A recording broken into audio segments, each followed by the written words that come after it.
नमस्कार साथियों, मेरा नाम है अशोक पांडे और मेरे चैनल जैवित अशोक में आपका स्वागत है। फ्रेंड्स, आज हम AFM में accounting and financial management for bankers के मॉड्यूल ए में चैप्टर नंबर 7 जो कि कैपिटल एंड रेवेन्यू एक्सपेंडिचर के बारे में है, उसका पार्ट 1 करेंगे। 2 पार्ट में ये चैप्टर कवर कर देंगे। बहुत बड़ा चैप्टर नहीं, छोटा ही चैप्टर है। 2 पार्ट इसलिए ले लिया है ताकि थोड़ा आपको कायदे से मैं समझा सकूँ, अदरवाइज़ एक पार्ट में भी इसको कवर किया जा सकता था। समझेंगे कि एक्सपेंडिचर क्या होता है, फिर एक्सपेंडिचर 2 टाइप के होते हैं, कैपिटल और रेवेन्यू एक्सपेंडिचर। इनके बारे में भी हम डिस्कशन करेंगे इस पर्टिकुलर लेक्चर में। So start with the introduction.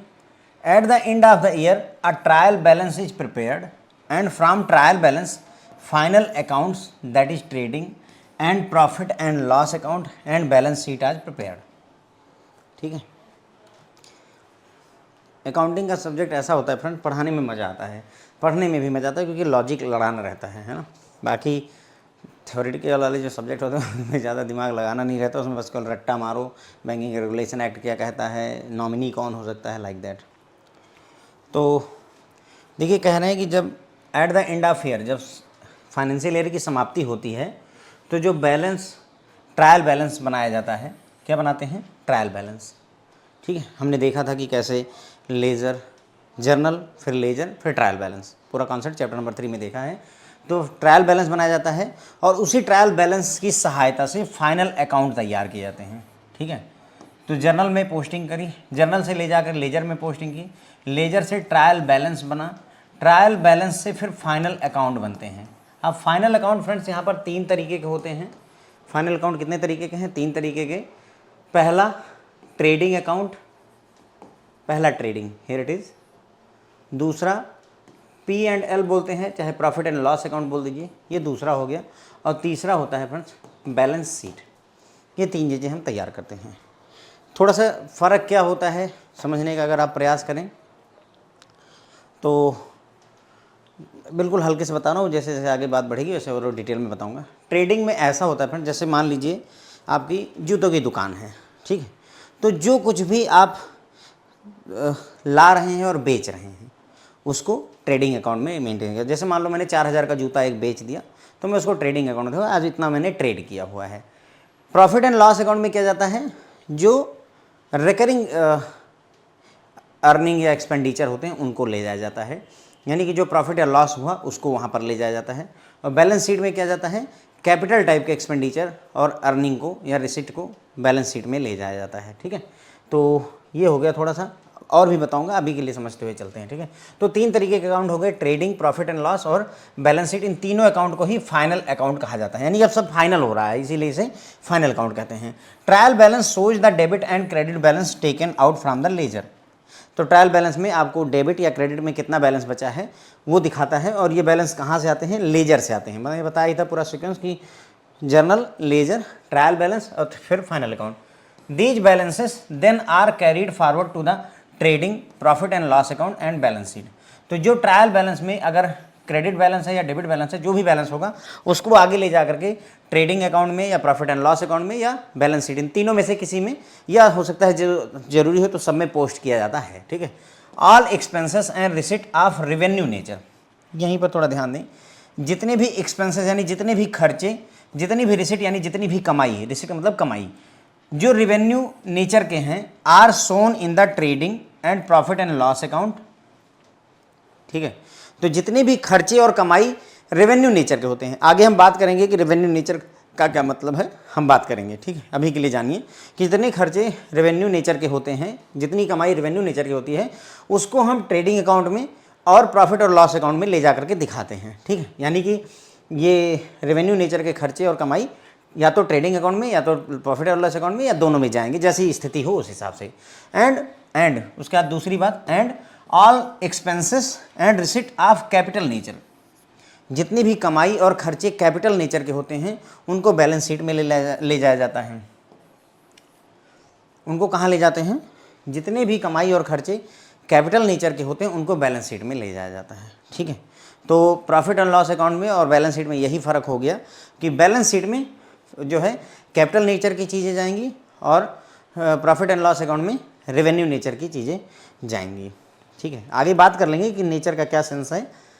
It is therefore necessary to know what is meant by revenue and capital expenses and revenue and capital receipt. तो इसलिए ये ज़रूरी हो जाता है हमारे लिए जानना कि भाई रेवेन्यू एक्सपेंसेस क्या होते हैं, कैपिटल एक्सपेंसेस क्या होते हैं, रेवेन्यू रिसिट क्या होती है और कैपिटल रिसिट क्या होती है, ये हमारे लिए जान लेना आवश्यक है। And their importance in preparation of final account, और फाइनल अकाउंट बनाने में इनके महत्व क्या होते हैं, ये हमारे लिए जान लेना ज़रूरी हो जाता है। ठीक है, तो थोड़ा सा अब मतलब इतना हमने समझा, तो थोड़ा सा और डिटेल में समझ सकते हैं। जैसा कि मैंने आपको बताया, पहले जर्नल, फिर लेजर, फिर आपका ट्रायल बैलेंस, और इसी से फाइनल अकाउंट प्रिपेयर किए जाते हैं। फाइनल अकाउंट में ट्रेडिंग अकाउंट हो गया, आपका प्रॉफिट एंड लॉस अकाउंट हो गया, और बैलेंस शीट हो गई। These are the three things. ठीक है, ट्रेडिंग अकाउंट में जो हम डे टू डे ट्रेडिंग करते हैं वो सारी चीज़ें लिखते हैं। Friends, profit and loss account में रेवेन्यू नेचर की चीज़ें आती हैं। रेवेन्यू नेचर का मतलब ऐसे जैसे सैलरी दे दी हमने एम्प्लॉय को, या फिर बिजली का बिल भर दिया हमने, पानी मंगवा लिया, नाश्ता पानी करवा दिया, एसी का बिल भर दिया, इस तरीके की चीज़ें प्रॉफिट एंड लॉस अकाउंट में जाती हैं। बैलेंस शीट में क्या जाता है, एसी खरीद ली, नया ऑफिस खरीद लिया, नया लैपटॉप खरीद लिया, ये कैपिटल नेचर के होते हैं, तो वो बैलेंस शीट में चले जाते हैं। ठीक है, तो अब बातें थोड़ी सी और क्लियर हो जाती होंगी यहाँ पर। ठीक, बात करते हैं एक्सपेंडिचर की। An expenditure is decided capital or revenue depending upon number of factors. तो कोई भी खर्चा कैपिटल नेचर का है या रेवेन्यू नेचर का है, इसको डिसाइड करने के लिए कई सारे फैक्टर्स होते हैं। 3 फैक्टर की हम यहाँ बात करेंगे। पहला, नेचर ऑफ एक्सपेंस, किस तरीके का, किस प्रकार का खर्चा है। दूसरा, effect on revenue earning capacity, जो हम खर्चा कर रहे हैं उसका हमारी कमाई पर क्या प्रभाव पड़ेगा। और तीसरा, बेनिफिट फ्रॉम एक्सपेंडिचर, यानी कि हमारे जो खर्च हो रहे हैं उसका फ़ायदा क्या है। बेसिकली ये दोनों बातें कहीं ना कहीं, दूसरा और तीसरा पॉइंट सेम ही है कि भाई प्रभाव क्या हुआ और बेनिफिट क्या हुआ, लगभग सेम ही बातें हैं। तो कुल मिलाकर के 3 चीज़ें देखते हैं। खर्चा किस प्रकार का है, उस खर्च का हमारे कमाई पर यानी रेवेन्यू पर क्या प्रभाव पड़ा है, और इस खर्चे का हमें बेनिफिट क्या हुआ है, ये सारी चीज़ें यहाँ पर देखनी है। तीनों के बारे में हमें डिटेल में चर्चा करनी है। पहला हो गया नेचर। पहला, nature. This is one of the common test to decide whether an expense incurred is a capital or revenue nature. तो ये मतलब सबसे कॉमन टेस्ट है ये जानने के लिए कि कोई भी खर्चा हमारा कैपिटल एक्सपेंस है कि रेवेन्यू नेचर का एक्सपेंस है। सर्टेन एक्सपेंसेस आर रिकरिंग, कई सारे एक्सपेंसेस ऐसे होते हैं जो कि रिकरिंग होती हैं, बार बार होते हैं, और जो बार बार खर्चा होगा फ्रेंड्स वो रेवेन्यू एक्सपेंडिचर होगा। बस यही से समझ लीजिए, रेवेन्यू एक्सपेंडिचर मतलब जो बार बार हो। जैसे एम्प्लॉय की सैलरी बार बार देनी है, हर साल देनी है, हर महीने देनी है ना। बिजली का बिल भरना है, हर महीने भरना है। ठीक है, तो ये ऐसे खर्चे जो बार बार होते हैं। रिकरिंग यानी revenue expenditure refer to the frequency with which a transaction occur in a business. मतलब रिकरिंग मतलब होता है कि कितनी बार जो है कोई चीज़ हैपनिंग हो रही है बिजनेस में। रीअकरिंग एक बार नहीं। जैसे मान लो हमने एक लैपटॉप खरीद लिया, तो एक लैपटॉप एक बार खरीदा और हमारा काम चलने लगा। ठीक है, तो ये बार बार हैपनिंग नहीं है। जैसे आपको कंपनी खोलनी है तो आपने 20 एम्प्लॉय हायर करने, तो 20 लैपटॉप खरीद लिए, फिर दोबारा कभी ज़रूरत पड़ेगी तो साल 2 साल में 6 महीने बाद खरीदेंगे। ऐसा नहीं कि हर महीने हमको 20 लैपटॉप खरीदते रहना, this is not going to happen. ठीक है, तो वही बोल रहा है रीअकरिंग मतलब जो बार बार होता रहे। और recurring expenditure is one which occurs frequently, recurring खर्चा वो होता है जो बार बार फ्रिक्वेंटली होता रहता है। उदाहरण दिया इन्होंने, for example purchase of raw materials. Company कोई भी, मान लीजिए आप टायर बनाते हैं तो टायर बनाने के रॉ मटेरियल खरीदेंगे, आप चाय बनाते हैं तो चाय पत्ती बनाने के लिए जो भी रॉ मटेरियल खरीदेंगे, ये आपका रिकरिंग खर्चा है। बार बार आपको रॉ मटेरियल खरीदना पड़ेगा, फुर्सत नहीं है। इस महीने खरीदा, उसको बनाया, फिर दूसरा खरीदा, फिर बनाया। Payment of salary, bar bar salary पे करेंगे, रेंट पे करेंगे, टेलीफोन के चार्जेस पे करेंगे। ये सारी चीज़ें फ्रेंड्स रिकरिंग नेचर की हैं, बार बार होने वाली हैं। तो ये सारे के सारे फ्रेंड्स रेवेन्यू एक्सपेंसेस या रेवेन्यू एक्सपेंडिचर कहलाते हैं। ठीक है, अ नॉन रिकरिंग एक्सपेंडिचर, ऐसा खर्चा जो बार बार ना हो उसे कैपिटल एक्सपेंडिचर कहते हैं। Is always capital in nature, बस यहीं रखते हैं, ये अभी के लिए थोड़ा सा भूल जाइए वरना गड़बड़ हो जाएगी। तो नॉन रिकरिंग एक्सपेंडिचर जो होता है फ्रेंड्स कैपिटल एक्सपेंडिचर होता है और इसे कैपिटल नेचर का माना जाता है। ऐसा खर्चा जो बार बार नहीं होना है फ्रेंड्स उसे क्या बोलते हैं, नॉन रिकरिंग एक्सपेंसेस कह देते हैं। ठीक है, जैसे यहाँ पर देखिए ये पूरा purchase of motor car, motor car आपने खरीद ली, कंपनी के लिए खरीद ली, तो बार बार नहीं खरीदेंगे, प्लांट एक बार इस्टेब्लिश करेंगे, बिल्डिंग एक बार बनाएंगे, are some of the examples of the capital expenditure. ये सभी कैपिटल एक्सपेंडिचर के एग्जाम्पल हैं। जैसे मेरा स्टूडियो है जहाँ मैं पढ़ाता हूँ, ये पूरा सेटअप है टीवी का, तो ये जो टीवी है मैंने एक ही बार तो खरीदी होगी, कंप्यूटर, लैपटॉप, कैमरा सब कुछ एक बार खरीदा होगा, तो ये कैपिटल एक्सपेंडिचर हो गया। या ऐसे ध्यान रख सकते हैं कि इससे एसेट बनता है, ऐसे भी ध्यान रख सकते हैं इससे कोई ना कोई एसेट बनता है जो आपको लंबे समय तक काम आएगा फ्रेंड्स, लंबे समय तक काम आएगा। जैसे आपने अगर मोबाइल खरीद लिया, तो मोबाइल एक बार खरीदा, अब साल 2 साल तो चलाओगे ही, कितने भी एडवांस हो तब भी साल भर कोई ना कोई चलाएगा ही। तो अगर साल भर चलाए तो लॉन्ग ड्यूरेशन तक आपको फ़ायदा किया, आपका एक एसेट हो गया। आपने फ्रिज खरीद लिया, तो फ्रिज खरीद लिया तो अब 10 साल 5 साल चलेगा, तो वो कैपिटल एक्सपेंडिचर होता है। ठीक है, तो ऐसे खर्चे जिनसे आपको कोई ना कोई एसेट क्रिएट हो जाए उसे कैपिटल एक्सपेंडिचर कह देते हैं। ठीक है, तो यहाँ पर हमने बात की थी कि नॉन रिकरिंग जो खर्चा होता है वो हमेशा कैपिटल नेचर का होता है। बस इतना ही। इसके बाद की कहानी थोड़ा समझिए। Unless materiality concept emphasises the importance of recognising it as revenue expenditure. तो ये बोल रहे हैं भाई कि जनरली क्या होता है, जो खर्चा बार बार नहीं होता है, जो खर्चा आप बार बार नहीं करते हो फ्रेंड, वो कैपिटल नेचर का ही होता है। लेकिन अगर मेटेरियलिटी कॉन्सेप्ट ये ना कह दे कि भाई इसको रेवेन्यू एक्सपेंडिचर मानना है, तो अब सवाल आएगा कि मेटेरियलिटी कॉन्सेप्ट क्या होता है। तो ध्यान देंगे, कन्वेंशन ऑफ मेटेरियलिटी का मतलब होता है all material information must be recorded. All material, जो जरूरी जानकारी है उसे जरूर रिकॉर्ड किया जाना चाहिए, लिखा जाना चाहिए अकाउंटिंग में।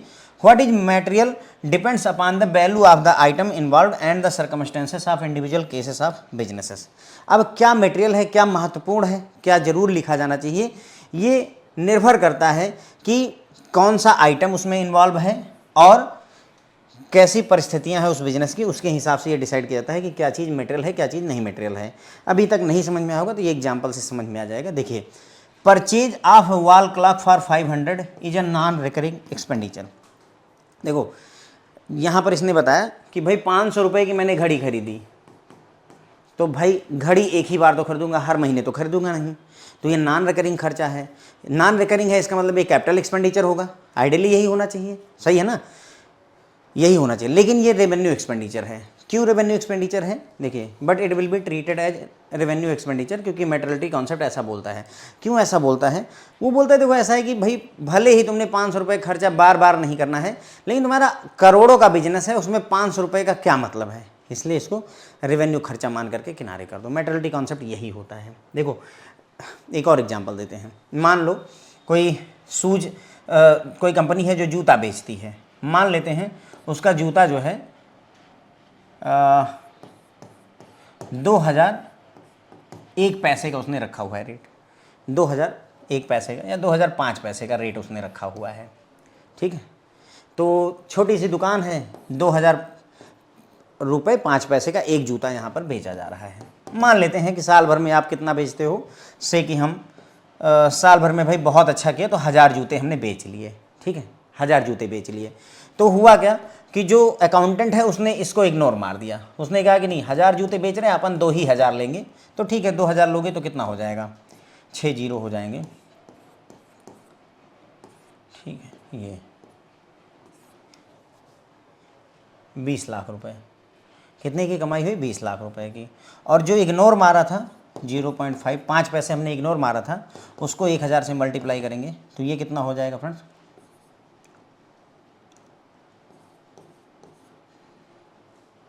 50 रुपये। कितना, 50 रुपये। कितना हुआ, 50 रुपये। मैं समझाना क्या चाहता हूँ, आपको क्लियर हो जाएगा। देखिए हुआ क्या, 2005 पैसे 2000 रुपये 5 पैसे का एक जूता था, उसका प्रिंट रेट यही आ रहा है। हम बेच रहे हैं तो कस्टमर से 5 पैसे की जिद हम नहीं करते, तो हम क्या करते हैं कि भाई जो है 1000 जूते हमने साल भर में भी, छोटी दुकान 1000 जूते बेचे तो हमने 20 लाख का माल बेच दिया, हमको 50 रुपये का लॉस हुआ। क्यों 50? क्योंकि 5 पैसे और हम हर एक कस्टमर से लेते तो 50 पैसे का लॉस होता। ठीक है, तो यहाँ ये मटेरियल नहीं है, मतलब इमटेरियल है। ठीक है यार, इग्नोर मारो इसको साले को, 50 पैसे मतलब something like that we can say कि मतलब ठीक है, हम कह सकते हैं कि चलो ठीक है यार 50 रुपये क्या ही है, इग्नोर मारो भाई, 20 लाख कमा रहे हैं, 50 रुपये कोई मतलब नहीं। लेकिन यहाँ ये इमटेरियल हो गया, ये 5 पैसा, अब आओ सोचो कि यहीं पर फ्रेंड्स यही काम बाटा कंपनी कर रही है। बाटा कंपनी, ठीक, वो पूरी दुनिया में फैली हुई है और वो साल के 1 करोड़ जो है जूते बेचते हैं, 1 करोड़ जूते। अब ये कितना अमाउंट हो जाएगा? 1 करोड़ जूते पे 5 पैसे हर जूते के पीछे लग रहे हैं सर, ठीक है। तो ये हो जाएगा मेरे ख्याल से 5 लाख रुपए, है ना। अगर 1 करोड़ जूते कंपनी बाटा बेच रही है पूरे साल में, तो ये 5-5 पैसे मिलकर उसको 5 लाख रुपए। क्या अब ये इमैटेरियल रहा? नहीं, इस कंपनी के लिए ये मटेरियल हो गया, इंपॉर्टेंट चीज़ हो गई। 5 पैसे भी वो कंपनी इग्नोर नहीं कर सकती, अदरवाइज जो है गवर्नमेंट उस पर मतलब वो लगा देगी, पेनल्टी लगा देगी कि भाई तुमने 5 लाख रुपए कमाए हैं लेकिन हमको दिखा रहे हो केवल जो है हमने 20,000 करोड़ रुपए ही कमाए हैं, जबकि तुम 5 लाख और कमाए हो, उस पर तुमने हमें जीएसटी वगैरह ये सब नहीं दिया हुआ है। तो ये प्रॉब्लम हो जाती है। सो नाउ यहाँ इस व्यक्ति के लिए सेम जूते की ही दुकान है, इस आदमी के लिए ये 50 रुपये इमैटेरियल है, लेकिन इस कंपनी के लिए ये मटेरियल है, ठीक। वही बोलता है कि व्हाट इज मटेरियल, क्या इंपॉर्टेंट है क्या नहीं इंपॉर्टेंट है, ये निर्भर करता है कि जो आइटम आप बेच रहे हैं उसकी वैल्यू क्या है, जो जूता आप बेच रहे हैं उसकी वैल्यू क्या है और परिस्थितियां क्या कहती हैं, इंडिविजुअल केसेस पर निर्भर करेगा। वही सेम छोटा बिजनेस है तो कोई मतलब नहीं, 50 रुपये हमने माफ़ कर दिया, बाटा कंपनी नहीं माफ़ करेगी, 5 लाख रुपए का उसका नुकसान हो। अब सोचिए कि वो 2 करोड़ का अगर बेचते हो, 3 करोड़ जूते अगर साल के 5 करोड़ जूते बेचते हो, तो आप अंदाज़ा लगाओ ना इनका लॉस कितना बढ़ता जा रहा है, ठीक है। तो यही बात बताई है। इसीलिए अगर अब इसलिए इसने कहा कि भाई हमने 500 रुपये घड़ी खरीद ली, ठीक ठाक हमारा बिजनेस है बड़ा, तो 500 रुपये घड़ी जाने दो, ठीक है। जैसे एक उदाहरण के लिए हम बैटरी ले आए, सेल ले आए जो है अपने रिमोट के लिए, ठीक है। मान लेते हैं कि आप अपने ऐसा रिमोट है, इसमें बैटरी लगती है, आप उसके लिए बैटरी लेकर चले आए। अब ऐसे तो एक एसेट क्रिएट हो गया देखा जाए तो, है ना, क्योंकि हम ले आए हैं। तो ऐसा नहीं हर महीने रिमोट मतलब 6 महीने 1 साल में जब बैटरी ख़राब होगी तो बदलेंगे। पर क्या हम ये नोट डाउन कर लें क्या कि इसको कैपिटल एसेट बना दें? नहीं, क्या करिएगा कैपिटल एसेट, 10-20 रुपए की बैटरी आई हुई है तो उसको रेवेन्यू एक्सपेंडिचर मान करके हम आगे बढ़ जाते हैं, काइंड ऑफ दैट, ओके। बस यही इतनी बात यहाँ पर इन्होंने और समझाने का प्रयास किया है, ठीक है। तो ये हो गया हमारी कहानी। तो यहाँ से हमने देखा था कि भाई देखो क्या होता है कि जब भी साल के खत्म मतलब ईयर एंड आता है, फाइनेंशियल ईयर एंड आता है, तो हम ट्रायल बैलेंस बनाते हैं, उसी ट्रायल बैलेंस से हम फाइनल अकाउंट बनाते हैं। फाइनल अकाउंट 3 होते हैं, trading account, profit and loss account और तीसरा बैलेंस शीट होती है। ट्रायल बैलेंस में जो भी डेबिट या क्रेडिट का बैलेंस दिखता है उसको लेजर से लेकर के हम आते हैं, लेजर से यहाँ आता है और फिर इसको बैलेंस जो ये ट्रायल बैलेंस है यहाँ का बैलेंस ले जा करके हम ट्रेडिंग अकाउंट में, प्रॉफिट लॉस अकाउंट में और बैलेंस शीट में अकॉर्डिंगली पुट करते हैं। जितने भी एक्सपेंसेस और रिसिट होती है, जितनी भी कमाई और खर्चा होता है वो दो नेचर का हो सकता है, तो रेवेन्यू टाइप का हो सकता है या तो फिर आपका कैपिटल टाइप का हो सकता है, ठीक है। तो जितने भी खर्चे और कमाई रेवेन्यू टाइप के होते हैं उनको ट्रेडिंग अकाउंट में या प्रॉफिट या और लॉस अकाउंट में ले जाते हैं या दोनों में ले जाते हैं, ठीक है। और जितने भी खर्चे या कमाई कैपिटल नेचर की होती हैं उनको हम बैलेंस शीट में ले जाते हैं। कैपिटल नेचर के खर्चे का मतलब हो ऐसा जिससे हमारा कोई एसेट क्रिएट हो जाए जो नॉन रिकरिंग हो, बार बार ना होने वाला हो। जो बार बार होने वाले खर्चे होते हैं उसको फ्रेंड्स हम रेवेन्यू एक्सपेंडिचर बोल देते हैं, ठीक है। तो यही बताया इन्होंने कि भाई हमको ये जानना कि कौन सा खर्चा रेवेन्यू एक्सपेंडिचर है, कौन सा कैपिटल एक्सपेंडिचर है, कौन सी रेवेन्यू कमाई है, कौन सा कैपिटल कमाई, ये जानना जरूरी, इनका इंपॉर्टेंस जानना जरूरी है। फिर बात हुई खर्चे के बारे में। खर्चा तो हम सभी समझते हैं, खर्चा रेवेन्यू टाइप का है कि कैपिटल टाइप का है, उसको डिसाइड करने के लिए कई फैक्टर हैं। पहला फैक्टर है कि खर्चे का प्रकार कैसा है, नेचर कैसा है, किस तरीके खर्चा हमने किया, क्या ये बार बार हो रहा है या एक बार हो रहा है। रेवेन्यू कमाई पर हमारे क्या प्रभाव है इसका खर्चे का, और खर्चे से हमें बेनिफिट क्या हुआ। इन तीनों चीज़ों के आधार पर हम ये डिसाइड कर लेते हैं कि खर्चा रेवेन्यू टाइप का है या आपका कैपिटल टाइप का है। फिर हमने देखा नेचर में, तो ये मोस्ट कॉमन टेस्ट होता है ये डिसाइड करने के लिए जो खर्चा है रेवेन्यू टाइप का है कैपिटल टाइप का है। तो सबसे बढ़िया तरीका इन्होंने बताया कि कोई खर्चा देखो क्या वो रिकरिंग है, अगर रिकरिंग है तो रेवेन्यू हुआ, अदरवाइज उसे कैपिटल नेचर का मान लिया जाएगा, ठीक है। वही बात आ रहा है कि बहुत सारे खर्चे ऐसे होते हैं जो रिकरिंग नेचर के होते हैं, उन्हें रेवेन्यू एक्सपेंडिचर मान लिया जाता है। रिकरिंग एक्सपेंडिचर ऐसे होते हैं जो बार बार होते रहते हैं, फ्रिक्वेंटली होते रहते हैं, जैसे रॉ मटेरियल बार बार खरीदते हैं, सैलरी बार बार पे करते हैं, रेंट हर महीने पे करते हैं, टेलीफोन के चार्जेस हर महीने पे करते हैं, रिचार्ज हर महीने करवाते हैं, लाइक दैट, ओके। ये सारे के सारे रेवेन्यू एक्सपेंडिचर हैं। नॉन रिकरिंग एक्सपेंडिचर जो होता है फ्रेंड्स वो कैपिटल नेचर के होते हैं, ठीक है। नॉन रिकरिंग एक्सपेंडिचर जो होते हैं वो कैपिटल नेचर के होते हैं। उसके उदाहरण में यहाँ पर इन्होंने जैसे मोटर कार खरीदी आपने, प्लांट खरीदा, बिल्डिंग बनाई, ये सभी कैपिटल एक्सपेंडिचर के एग्जाम्पल हैं। यहीं पर थोड़ा सा एक्सेप्शन भी है कि भाई जो नॉन रिकरिंग एक्सपेंडिचर हैं वो रेवेन्यू नेचर के भी हो सकते हैं, ऐसा मेटेरियलिटी कॉन्सेप्ट बोलता है। ठीक है, मेटेरियलिटी कॉन्सेप्ट क्या बोलता है भाई, मेटेरियलिटी कॉन्सेप्ट होता क्या है, तो वहाँ पर हमने डिस्कस किया। मेटेरियलिटी कॉन्सेप्ट का मतलब होता है कि क्या चीज़ मटेरियल है उसको जरूर रिकॉर्ड किया जाना चाहिए, जो जरूरी है उसे जरूर लिखिए। मटेरियल मतलब वही 5 पैसे वाली जो बात मैंने आपको समझाई कि बाटा कंपनी के लिए वो 5 पैसे बहुत मायने रखते हैं, दूसरी कंपनी के लिए नहीं रखते हैं, तो all material information must be recorded. तो बाटा कंपनी के लिए 0 मतलब 5 पैसे 0.05 रुपीज़ जरूर से जरूर लिखे जाने चाहिए। अब क्या मटेरियल है क्या इमटेरियल है, ये डिपेंड करेगा कि कौन सा सामान है, उसके वैल्यू क्या है और कौन सी परिस्थितियां हैं, ये डिपेंड करेगा उसके ऊपर। जैसे पैसा is not recorded insignificant separately, पैसे को अलग से नहीं लिखा जाता है क्योंकि ये इनसिग्निफिकेंट आइटम माना जाता है। लेकिन अभी मैंने आपको एग्जांपल दिखाया बाटा कंपनी का, वहाँ पर स्थिति ऐसी है कि पैसे को भी इग्नोर हम नहीं कर सकते, वहाँ वो मटेरियल हो जाता है। तो उसी के आधार पर एक एग्जाम्पल इन्होंने दिया। ये चीज़ जो नोट में मैंने डाली है अपनी तरफ से डाली हुई है ताकि आपका रिवीजन करवा सकूं।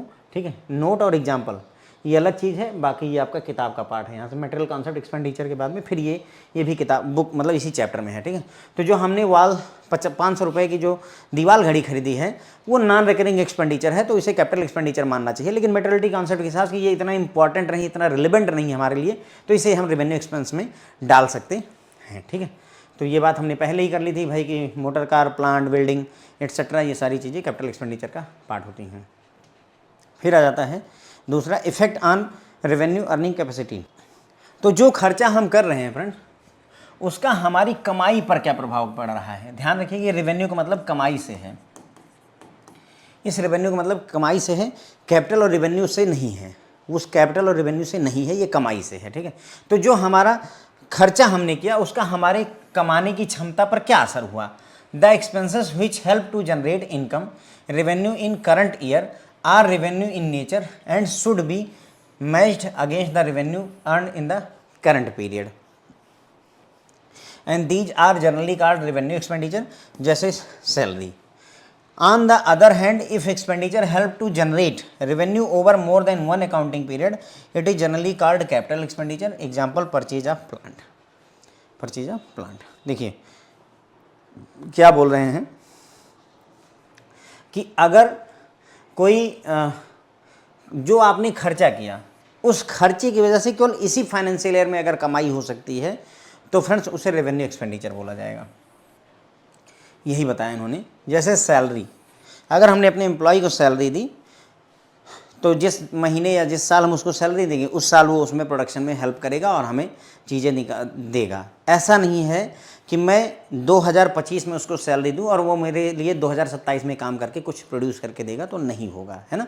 जो सैलरी मिलेगी इसी महीने मिलेगी, इसी महीने कंज्यूम हो जाएगी, इसी महीने में प्रोडक्शन करूंगा, अगले महीने सैलरी नहीं दोगे तो नहीं आऊँगा काम पे। ठीक है, तो यानी कि हमारा जो खर्चा है वो सिर्फ इसी महीने या इसी फाइनेंशियल ईयर में ही प्रोडक्शन में मदद कर रहा है, तो ऐसे खर्चे को फ्रेंड्स जो है रेवेन्यू एक्सपेंडिचर कहते हैं। उसी जगह पर दूसरा, अगर खर्चा आपने ऐसा किया है जिसकी वजह से आपको कमाई हो रही है एक से ज़्यादा फाइनेंशियल ईयर में, जैसे आपने एक प्लांट लगा दिया, अब प्लांट लगा दिया एक बार, ठीक है, तो अब उससे कमाई बहुत दिन तक होगी। आपने एक कार खरीद ली, अब कार से जो बिजनेस ओनर है वो चल रहा है, बिजनेस कर रहा है, तो कार 15 बरस 20 बरस तक हमारे साथ रहने वाली है, तो उससे हम 20 बरस 15 बरस तक कमाई करेंगे। मान लेते हैं हम उठा करके उसको ओला में लगा देते हैं, कार मैंने खरीदी ओला में लगा दी, तो क्या हुआ, अब वो ओला में हमारी कार कमाती रहेगी, कई वर्षों तक कमाती रहेगी। तो ऐसे मतलब एक्सपेंडिचर को फ्रेंड्स कैपिटल एक्सपेंडिचर कहा जाता है। ठीक है, तो परचेज ऑफ प्लांट, जैसे प्लांट परचेज कर लिया तो इससे हमें बहुत दिन तक कमाई होगी। तो वही बोल रहा है कि देखो ध्यान दो, अर्निंग कैपेसिटी पर क्या प्रभाव पड़ा, यानी कि जो हमने खर्चा किया अगर उससे हमारी जो कमाई है वो सिर्फ इसी साल हो पाएगी तो फ्रेंड्स उसे हम रेवेन्यू एक्सपेंडिचर बोलेंगे, और हमने जो खर्चा किया उससे हम कई वर्षों तक कमाने वाले हैं तो उसे हम कैपिटल एक्सपेंडिचर बोल सकते हैं। ठीक, जैसे मान लो हमने शेयर खरीद लिए, शेयर खरीदने के लिए पैसे खर्चा किए तो एक्सपेंस हो गया, लेकिन उस शेयर से क्या हमें बहुत दिन तक कमाई होने वाली है, अगर उसमें डिविडेंड वगैरह आता है तो हम बहुत साल तक कमाने वाले हैं, तो हम कह सकते हैं कि ये हमारा कैपिटल एक्सपेंडिचर है। ठीक, बेनिफिट फ्रॉम द एक्सपेंडिचर, खर्चे से क्या फ़ायदा होने वाला है। जैसे आपने घर बनवा लिया, तो घर एक बार बनवा लिया तो बहुत साल तक हम उसमें रहने वाले हैं, तो फ्रेंड्स वो क्या कहलाता है, आपका कैपिटल एक्सपेंडिचर हो जाएगा। Benefit from expenditure, if the benefit from an expenditure incurred is of short duration it is considered a revenue expenditure. देखो वही बात दोबारा से कही जा रही है दूसरी भाषा में। अगर आपने जो खर्चा किया है उससे जो फायदा हो रहा है वो शॉर्ट ड्यूरेशन के लिए, कम समय के लिए हो रहा है, उसी साल के लिए हो रहा है, तो उसे रेवेन्यू एक्सपेंडिचर कह देते हैं। As against this if benefit is for long duration it is treated as capital expenditure. इसके अगेंस्ट में अगर बेनिफिट लॉन्ग ड्यूरेशन के लिए होता है तो इसे फ्रेंड्स कैपिटल एक्सपेंडिचर कहा जाता है, इसे कैपिटल एक्सपेंडिचर।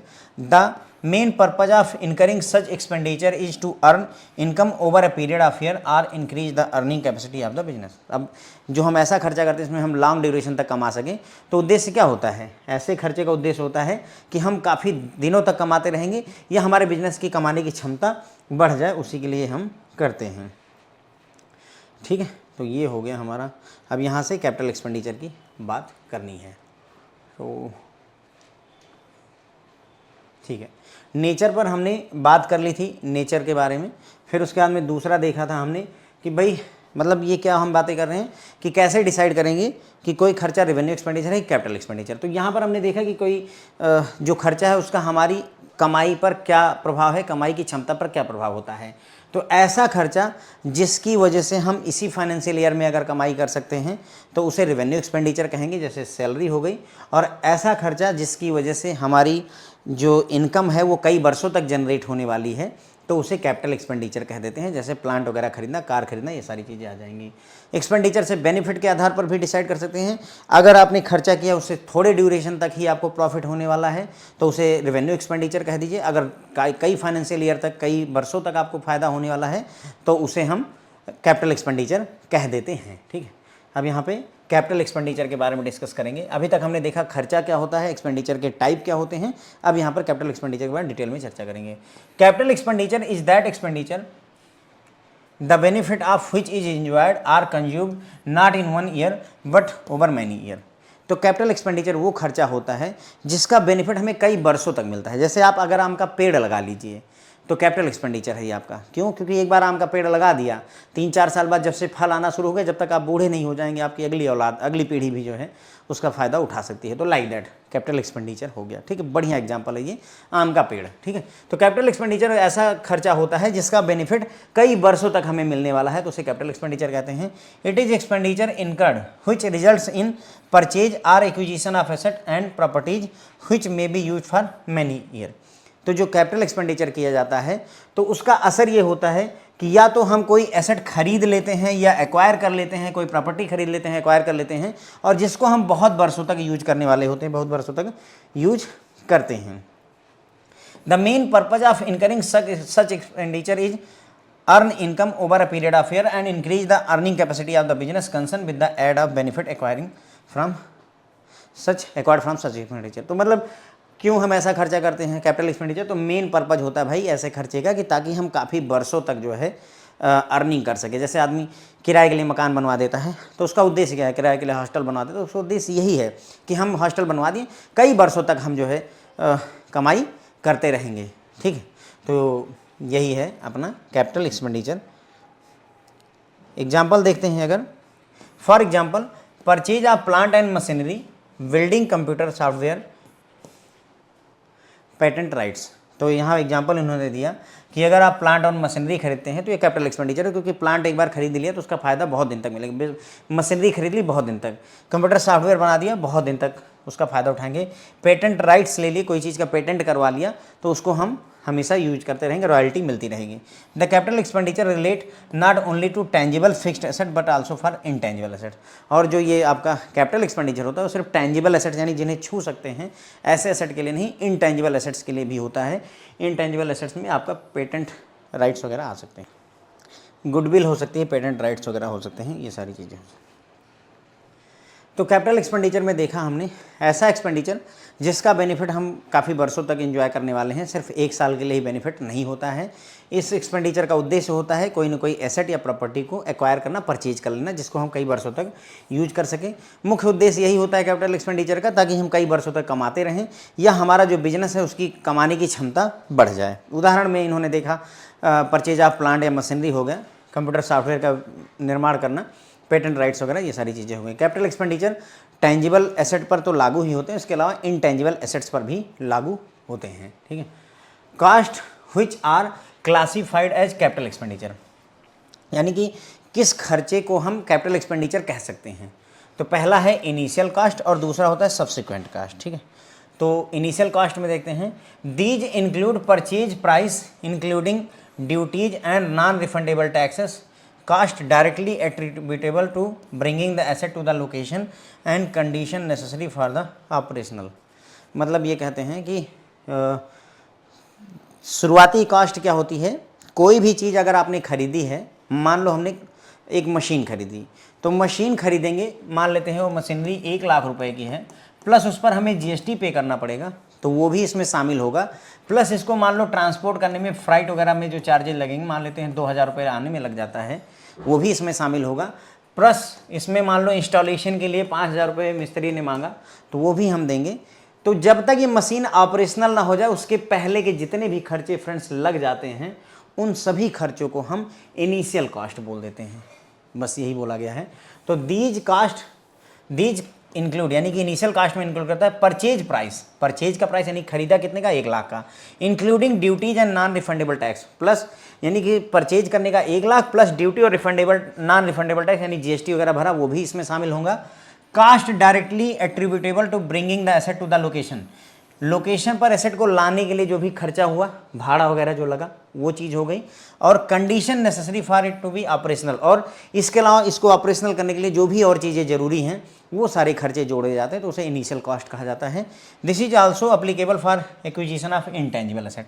अब ये सिर्फ ऐसा नहीं कि मशीनरी खरीदी है तो उसी पर लागू होगा, पेटेंट, गुडविल, ब्रांड वैल्यू, इन सब पर भी ये, इंटेंजिबल एसेट्स पर भी ये कॉन्सेप्ट इनिशियल कॉस्ट का लागू होता है। फिर आ जाता है friends subsequent cost. These include cost of parts of some item of the asset requiring replacement at regular interval। तो सब्सिक्वेंट कास्ट में क्या आ जाता है कि मान लो कोई मशीन चल रही है लेकिन उसको जो है ख़राब हो गई, तो उसके कुछ पार्ट रिप्लेस करने पड़ रहे हैं रेगुलर इंटरवल पर, तो फ्रेंड्स वो भी आपका कैपिटल एक्सपेंडिचर में ही आएगा। ये बताया क्यों गया, ये इसीलिए बताया गया कि सोचो आपसे ये कहा जाए कि हमने एक 5 लाख की मशीनरी खरीदी और 6 महीने बाद उसका एक पार्ट 20,000 खर्चा ख़राब हो गया, जिसको हमने रिप्लेस किया 20,000 रुपये से, तो ये रेवेन्यू एक्सपेंडिचर है कि कैपिटल एक्सपेंडिचर है। तो वहाँ पर आप कंफ्यूज हो जाएंगे कि 20,000 रुपये तो केवल खर्चा कर रहे हैं, इससे कोई एसेट तो बन नहीं रहा है, तो फिर ये रेवेन्यू एक्सपेंडिचर नहीं, ये भी कैपिटल एक्सपेंडिचर का ही पार्ट है। ये बात इन्होंने यहाँ खुल के बताई है, देखो कि कैपिटल एक्सपेंडिचर में इनिशियल कॉस्ट आ जाती है, फिर सब्सिक्वेंट कॉस्ट भी कैपिटल एक्सपेंडिचर का ही पार्ट होती है, ठीक है। इसमें इंक्लूड क्या करता है, cost of parts of some item of the asset requiring replacement at regular interval. तो रेगुलर इंटरवल पर जो पार्ट चेंज होंगे साहब, उसको भी इसी में जोड़ दिया जाता है। These also include the cost of major inspection for potential fault in the asset. अगर मशीन में कोई गड़बड़ होने वाली है, उसके इंस्पेक्शन पर भी जो खर्चा लगेगा, एक आदमी को, एक इंजीनियर को हर दूसरे तीसरे महीने बुला करके आप कहते हैं भाई देख लो कुछ गड़बड़ होने वाली तो इंस्पेक्शन कर लो इसका। जैसे एरोप्लेन के मामले में मान लेते हैं, एरोप्लेन जैसे ही उतरता है तुरंत ही उसका इंस्पेक्शन किया जाता है, हर चीज़ चेक की जाती है, ऐसा तो नट बोल्ट ढीला रह गया और भगवान न जाने क्या ट्रेजेडी हो जाए ना। तो मेजर इंस्पेक्शन अगर हो रहा है तो उसमें भी जो खर्चा लगता है फ्रेंड्स, वो भी कैपिटल एक्सपेंडिचर का पार्ट है, ठीक है।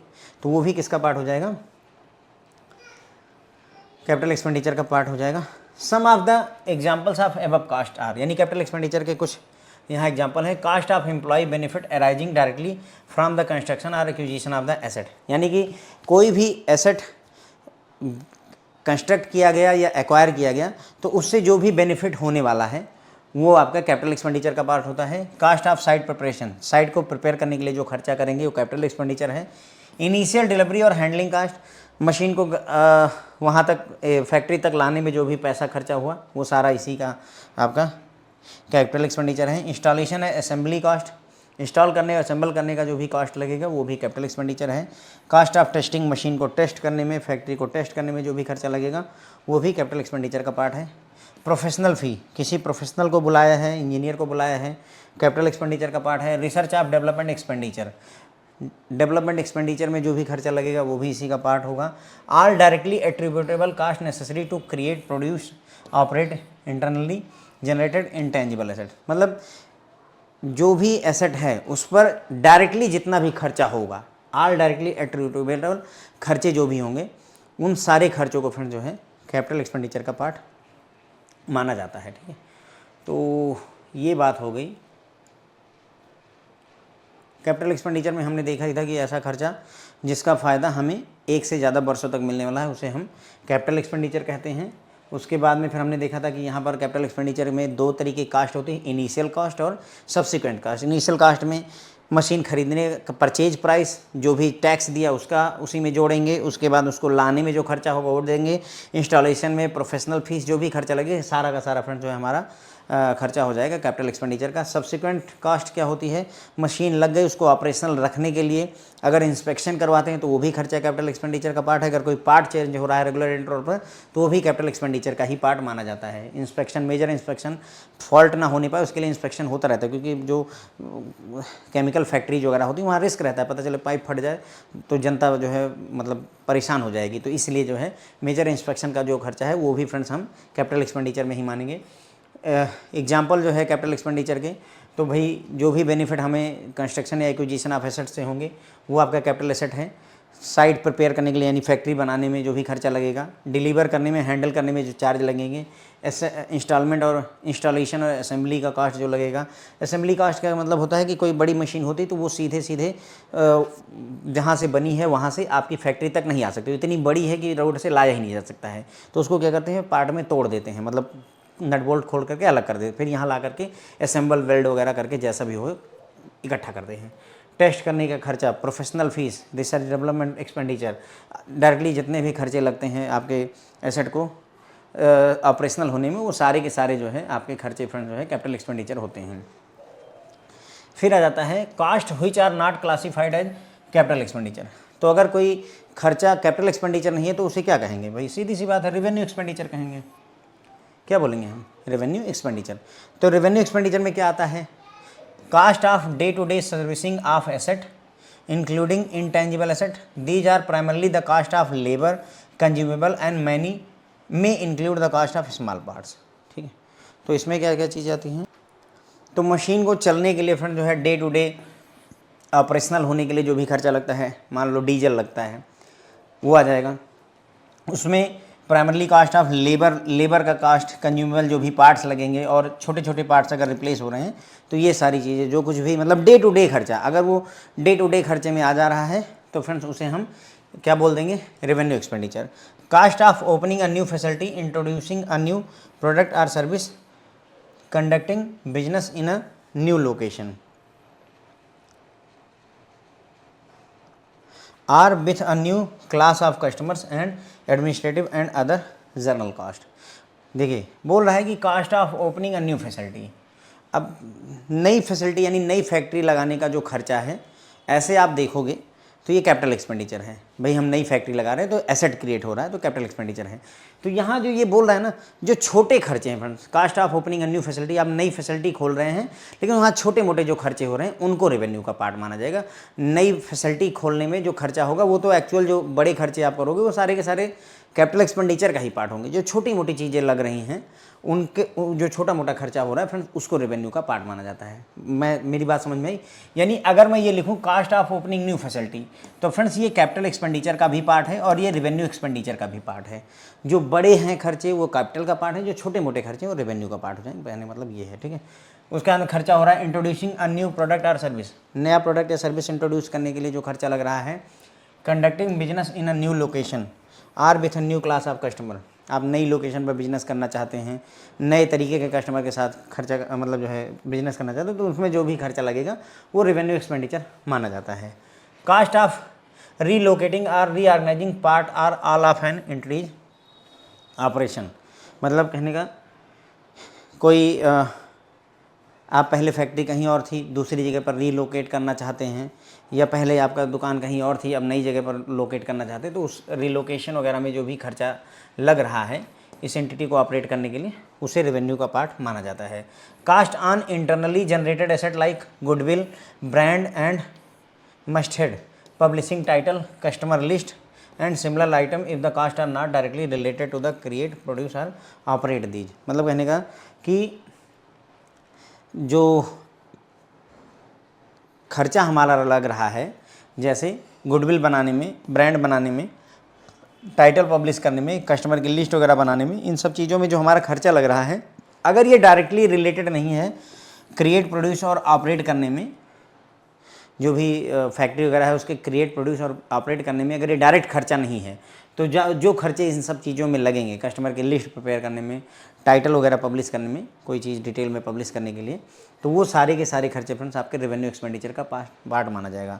सच कास्ट इंक्लूड, ये जिसकी बात कर रहे हैं, such cost include selling, administrative and other general overhead expenditure are training staff to operate an asset. मतलब इसमें एग्जाम्पल में अगर देखा जाए तो इसमें क्या क्या खर्चे हो सकते हैं। बेचने में, सेल करना चाहते हैं आप, चीज़ों को बेचना चाहते, जूते बेचना चाहते हैं, बेचने के लिए आपको खर्चे लगेंगे। जैसे आप एम्प्लॉय रखोगे सेल करने के लिए, वो खर्चा हो गया आपका सैलरी। आपका जो ऑफिस है उसमें इलेक्ट्रिसिटी वगैरह लगेगी, दुकान है इलेक्ट्रिसिटी लगेगी, तो ये सारी चीज़ें इसमें ये इंक्लूड है। एडमिनिस्ट्रेटिव, मैनेजर होगा, कई सारे लोग होंगे, वो सारी चीज़ें होंगी, ठीक है। इसके अलावा ट्रेनिंग देनी है स्टाफ को एसेट को ऑपरेट करने के लिए, ये सारी की सारी चीज़ें फ्रेंड्स आपका रेवेन्यू एक्सपेंडिचर हो जाएंगी, ठीक, यही बताया है इसमें इन्होंने, ठीक है। तो यहाँ पर हमने देखा कि ऐसी कास्ट जो कैपिटल एक्सपेंडिचर नहीं होगी रेवेन्यू एक्सपेंडिचर कहलाएगी। रेवेन्यू एक्सपेंडिचर में क्या क्या आता है, डे टू डे एसेट को चलाने के लिए जो भी खर्चे लगते हैं वो फ्रेंड्स आपका रेवेन्यू एक्सपेंडिचर कहलाते हैं। और कास्ट ऑफ स्मॉल पार्ट, अगर छोटा पार्ट चेंज कर रहे हैं तो वो भी रेवेन्यू एक्सपेंडिचर हो जाएगा। नई फैसिलिटी ओपन करना चाहते हैं तो उसमें छोटे मोटे जो खर्चे लगे फ्रेंड्स वो रेवेन्यू का पार्ट होंगे। नया प्रोडक्ट लॉन्च करना चाहते हैं, नई सर्विसेज ऑफर करना चाहते हैं, उसमें छोटे खर्चे जो होंगे वो फ्रेंड्स हमारे क्या हो जाते हैं, रेवेन्यू एक्सपेंडिचर हो जाते हैं। Cost of relocating or reorganising, मतलब कहने का कि अगर नई लोकेशन पर रीलोकेट करना चाहते हो आप अपने आप को, अपनी जो है फर्म को, तो उसमें जो खर्चा लगेगा वो भी रेवेन्यू एक्सपेंडिचर का पार्ट होगा। और गुडविल वगैरह बनाने के लिए, ब्रांड वैल्यू बनाने के लिए, इन सब चीज़ों में अगर आपको खर्चा करना पड़ रहा है और वो कैपिटल एक्सपेंडिचर टाइप का नहीं है तो वो सारे के सारे रेवेन्यू एक्सपेंडिचर के होंगे। जैसे सेल करने में जो खर्चा लग रहा है रेवेन्यू एक्सपेंडिचर होगा, एडमिनिस्ट्रेशन में जो खर्चा लग रहा है आपका रेवेन्यू एक्सपेंडिचर होगा, उसके बाद में स्टाफ को ट्रेनिंग देने के लिए जो खर्चा लगेगा, तो ये सारी चीज़ें जो है फ्रेंड्स आपका रेवेन्यू एक्सपेंडिचर होगा, ठीक है। फिर आ जाता है ये लास्ट पॉइंट है हमारा इसमें, इस लेक्चर का, accounting entry relating to capital expenditure. तो देखिए कैपिटल एक्सपेंडिचर के लिए जो अकाउंटिंग एंट्री होगी, तो when a fixed asset including intangible asset is acquired by cash या cheque, the asset account is debited and the cash और bank account is credited in the books of business entity. क्या कह रहे हैं मैं आपको समझाता हूँ। देखो जो हमारा ये गोल्डन रूल होता है अकाउंटिंग का, ठीक है, उसके तहत जो है personal account, real account, nominal account. तो जो मान लीजिए हमने जो है एक मशीन खरीदी, मशीन क्या है फ्रेंड्स, एसेट है। एसेट किसका पार्ट होता है, रियल अकाउंट का। किसका पार्ट होता है, रियल अकाउंट का। तो रियल अकाउंट में क्या है golden rule, debit what comes in and credit what goes out. सही है, debit what comes in, credit what goes out. तो अगर हमारे मान लीजिए मैंने मशीन कोई परचेज की, तो मशीन क्या होगी, परचेज करेंगे तो वो बिजनेस में आएगी, तो ये डेबिट होगा, मशीन अकाउंट डेबिट हो जाएगा। मशीन खरीदने के लिए या तो हम बैंक से पेमेंट करेंगे या हम कैश में पेमेंट करेंगे। तो अगर मान लो मैंने कैश से पेमेंट किया तो ये भी क्या है मेरा रियल अकाउंट है। कैश क्या है, रियल अकाउंट है, एसेट है। तो debit what comes in, credit what goes out, क्योंकि कैश जा रहा है तो क्रेडिट व्हाट गोज आउट, तो कैश अकाउंट क्रेडिट हो जाएगा। तो वही बोल रहे हैं कि एसेट अकाउंट को साहब हम डेबिट करेंगे और जो कैश और बैंक अकाउंट है उसको हम क्रेडिट कर देंगे, यही बात वहाँ पर लिखी हुई है, ठीक है। अगर मान लो कैश अकाउंट की जगह पर आपको लगता है कि मैं बैंक से यानी चेक से पेमेंट करूँगा, तो कोई बात नहीं, बैंक से पेमेंट कर दीजिए। ये कौन सा अकाउंट है, बैंक, पर्सनल अकाउंट हो गया। पर्सनल अकाउंट में रूल क्या है, debit the receiver, credit the giver. तो यहाँ पर बैंक चूँकि देगा पैसा, बैंक से पैसा जाएगा, तो क्रेडिट द गिवर, ये गिवर की सीरीज में आएगा, तो इस बैंक के अकाउंट को क्रेडिट कर देंगे। तो मशीन का अकाउंट डेबिट होगा, कैश का अकाउंट या जो है आपका बैंक अकाउंट क्रेडिट होगा। वही बात यहाँ पर बताई गई है, वही बात यहाँ पर एग्जाम्पल में इन्होंने दे भी रखा है कि भाई देखो क्या हो रहा है कि company ABC limited purchases a computer software खरीदा हुआ है 2 लाख रुपए का और इसको चेक से पे कर दिया है। तो क्या होगा, 2 अकाउंट इन्वॉल्व होंगे इसमें। एक तो भाई हमारा सॉफ्टवेयर अकाउंट हो जाएगा, क्योंकि हमने सॉफ्टवेयर खरीदा है तो उसे एक सॉफ्टवेयर अकाउंट हो जाएगा, और दूसरा अकाउंट कौन सा इन्वॉल्व हो जाएगा, पे किया है चेक से तो बैंक अकाउंट हो जाएगा, ठीक। अब सॉफ्टवेयर अकाउंट हमारा कैसा है फ्रेंड्स, रियल अकाउंट है। बैंक अकाउंट कैसा है, पर्सनल अकाउंट है। रियल अकाउंट में क्या सीन होता है, डेबिट व्हाट कम्स इन और credit what goes out. Debit what comes in, credit what goes out. चूंकि मशीन या सॉफ्टवेयर आ रहा है, जो चीज़ आ रही है तो डेबिट व्हाट कम्स इन, तो इसलिए हमारा सॉफ्टवेयर अकाउंट डेबिट हो जाएगा। चैप्टर नंबर 3 में बहुत बृहद चर्चा की गई है इस बात की, आप अगर देखा है आपने तो आपको समझ में बातें आ रही होंगी, कुछ नया नहीं सीख रहे हैं, ठीक है।